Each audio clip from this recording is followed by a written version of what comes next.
Hello friends. അപ്പോൾ നമ്മളിന്ന് ഒരുപാട് മാസത്തെ ഇടവേളയ്ക്ക് ശേഷമാണ് വീഡിയോ ഇടുന്നത്. അപ്പോൾ ഇന്ന് എമ്പുരാൻ കാണാൻ പോയിട്ട് അതിൻ്റെ റിവ്യൂ ആയിട്ടാണ് വന്നിട്ടുള്ളത്. ഞങ്ങൾ 6 പേര് ചേർന്ന്, മൊത്തം 6 പേരുണ്ടായിരുന്നു. 6 പേര് ചേർന്നിട്ടാണ് കാണാനായിട്ട് പോയത്. ഞങ്ങളുടെ വീടിൻ്റെ അടുത്താണ് തിയേറ്റർ, പെരിങ്ങമല അശ്വതി തിയേറ്റർ. അപ്പോൾ അവിടെയാണ് കാണാനായിട്ട് പോയത്. നടന്നാണ് പോയത്. ഒരുപാട് എക്സ്പെക്റ്റേഷൻസ് ആയിട്ട് സംസാരിച്ച് അവരോട് പിള്ളേരുണ്ടായിരുന്നു, എൻ്റെ ഒരു ഫ്രണ്ട് ഉണ്ടായിരുന്നു.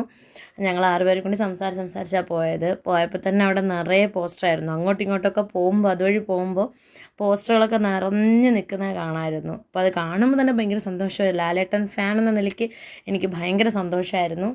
അപ്പോൾ ഞങ്ങളവിടെ പോയപ്പോഴത്തേക്കും നടന്നുകൊണ്ടിരുന്ന ഷോ തീർന്നിട്ടുണ്ടായിരുന്നില്ല. 2:30-ക്കുള്ള ഷോയാണ് ഞങ്ങൾ ബുക്ക് ചെയ്തിട്ടുണ്ടായിരുന്നത്. നല്ല തിരക്കുണ്ടായിരുന്നു. കയറിയപ്പോഴേ അത്യാവശ്യം നല്ല തിരക്കുണ്ടായിരുന്നു.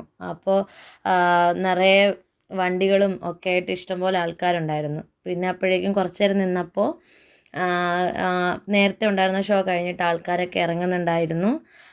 കുറേ ആൾക്കാരുണ്ടായിരുന്നു. നോർമലി സാധാ നമ്മളൊരു ഗ്രാമപ്രദേശം കൂടിയാണ്. അപ്പോൾ ഒത്തിരി ആൾക്കാർ സാധാരണ ഉള്ള സിനിമ കാണുന്നതിനേക്കാൾ കൂടുതലായിട്ടുണ്ടായിരുന്നു എമ്പുരാൻ കാണാനായിട്ട്. പിന്നെ ഞാൻ നോക്കിയപ്പോഴത്തേക്കും അതിൻ്റെ അടുത്തുകൂടി ഒരു അമ്മൂമ്മ അതാ നടക്കാൻ കൂടി അവർക്ക് വയ്യ. പക്ഷേ അവർ സിനിമ കാണാനായിട്ട് വന്നിട്ടുണ്ടായിരുന്നു. അവർക്ക് ഇഷ്ടപ്പെട്ടോ ഇല്ലയോ എന്നൊന്നും അറിയില്ല, എന്നാലും അവർ സിനിമ കണ്ടിട്ട് പോകുന്നുണ്ടായിരുന്നു. അതൊക്കെ കണ്ടപ്പോൾ ഭയങ്കര സന്തോഷമായി. നോക്കിയപ്പോഴത്തേക്ക് അത് ഓപ്പൺ ചെയ്തിട്ട് ഡോർ ഓപ്പൺ ആയതുകൊണ്ട് തന്നെ ലാസ്റ്റ് ഭാഗം കാണുന്നുണ്ടായിരുന്നു അതിലൂടെ. പിന്നെ കയറിയപ്പോഴത്തേക്ക് തുടങ്ങിയപ്പോൾ ഭയങ്കര സന്തോഷമായി. എന്താണെന്നുള്ളത് എന്നറിയാൻ വേണ്ടിയിട്ട് ഞങ്ങളെല്ലാവരും കൂടി വെയിറ്റിംഗ് ആയിരുന്നു.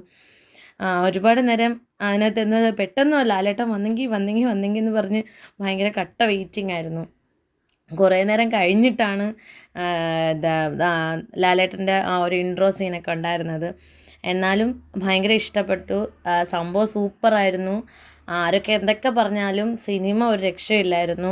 പൃഥ്വിരാജിൻ്റെയൊക്കെ ആ ഡയറക്ഷനും എന്താ പറയുക, ആ ഡയലോഗ്സൊക്കെ ഭയങ്കര ഇതായിരുന്നു. എന്ന് വെച്ചാൽ ഓവറായിട്ട് ഡയലോഗ്സ് ഒന്നും ഉണ്ടായിരുന്നില്ല. ഒരുപാട് ഡയലോഗിന് ആവശ്യമില്ലാത്ത സംസാരങ്ങളൊന്നും തന്നെ ഉണ്ടായിരുന്നില്ല. പക്ഷേ കുറച്ച് പേർക്കെങ്കിലും ഇതൊരു നെഗറ്റീവായിട്ടോ അല്ലെങ്കിൽ ഇതുകൊണ്ട് മറ്റുള്ളവർക്ക് ഏതെങ്കിലും തരത്തിൽ മോശമായിട്ടോ അനുഭവപ്പെട്ടിരിക്കാം. പക്ഷേ ഒരു മോഹൻലാൽ ഫാൻ എന്ന നിലയിൽ ഞാൻ തീർത്തും സംതൃപ്തയാണ്. അതിഗംഭീരമായിട്ടുണ്ട്. സിനിമ പൊളിയാണ്.